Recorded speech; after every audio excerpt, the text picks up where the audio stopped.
با سلام و عرض ادب خدمت دوستان عزیز.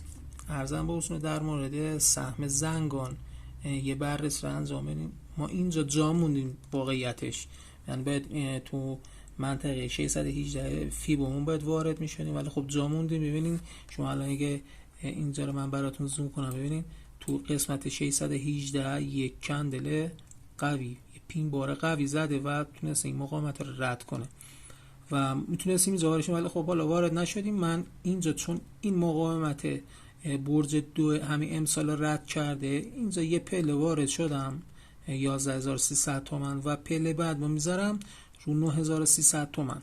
حالا چرا من اینجا وارد شدم؟ به خاطری که احتمالاً تا اینجا بیاد یه تاییدیه بزنید و بیاد بالا تو منطقه 13000 تا 13800 تومان.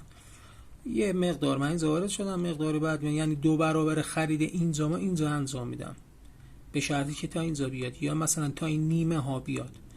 هر دو مقاومت ها ببینین شارپی رد کرده، با یک کندل بلند رد کرده. ببین مقاومت اینجا رو با کندل بلند رد کرده، اینجا رو هم همینطور پرشی رد کرده.